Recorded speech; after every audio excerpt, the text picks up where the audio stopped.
આપ જોઈ રહ્યા છો Lakhtar news update channel subscribe કરો, નોટિફિકેશન મેળવવા બેલ આઇકોન દબાવો. આનંદ ભવનમાં સુરનગર જિલ્લા સમસ્ત તળપદા કોળી સમાજના સ્નેહ મિલનનું આયોજન કરવામાં આવ્યું. શ્રી સમસ્ત તળપદા કોળી સમાજ સુરનગર જિલ્લા દ્વારા આયોજિત સ્નેહ મિલન સમારોહમાં અધ્યક્ષસ્થાનેથી ચોટીલાના દેવસર ગામના પૂજ્ય વાલદાસ બાપુએ આશીર્વચન પાઠવ્યા. તેમણે વધુમાં જણાવ્યું કે સમય સાથે ચાલવા સાથે શિક્ષણ ખૂબ જરૂરી હોય છે, સાથે સંગઠન પણ હોવું જોઈએ, સાથે ખોટા ખર્ચા પણ બંધ કરવા પણ જોઈએ. આ પ્રસંગે ડીડી મોરી નરેશભાઈ કોળી પટેલ, પરિવર્તન એકેડમીના સંચાલક તેમજ ભૂતભાઈ દેગામાં સામાજિક, શૈક્ષણિક અને આર્થિક અને સંગઠનને લગતું જરૂરી માર્ગદર્શન આપવામાં આવ્યું હતું.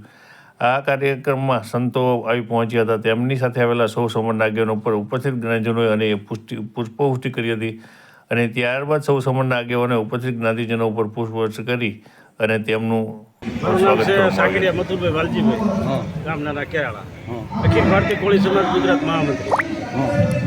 આજે જે તળપદા કોળીનું સ્નેહ મિલન મળ્યું છે, ગામમાં કે જઈ પણ જગ્યા મળે છે નહીં, એટલે આખા જિલ્લાના તળપદા કોળી સમાજનો વિચાર છે. બધા રાજકીય ક્ષેત્રે પણ તમે કોઈ પ્રતિનિધિ મળ્યો ઈચ્છો છો? ઈસવી તો ગયું, પણ અત્યારે શું છે, સમાજના વિશે જે સ્નેહ મિલન છે એમાં પૂરવાની. એટલે તમારી એવી ઈચ્છા ખરી કે અમારા સંગઠનના આધારે અમારા સમાજને કોઈ હા, એ તો બધાય સમાજને હોય છે ને, આવડો મોટો સમાજ છે તો થોડો ન્યાય થાય. પ્રતિનિધિત્વ તમને મળે એવી ઈચ્છા કરે એમને? જય માંધાતા, જય કોળી સમાજ. આજે 31/12/23ના રોજ આપણે સુરેન્દ્રનગર જિલ્લા ખાતે મોટું સંમેલન થયું છે તળપદા કોળી સમાજનું. અને એવું નથી માત્ર સુરેન્દ્રનગર જિલ્લાના જ આવેલા છે, અન્ય પ્રાંત અન્ય જિલ્લાના પણ. બિનરાજકીય હતું આ આખું?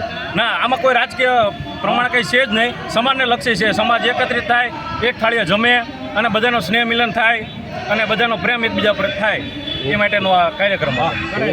જય માંધાતા, જય કોળી સમાજ.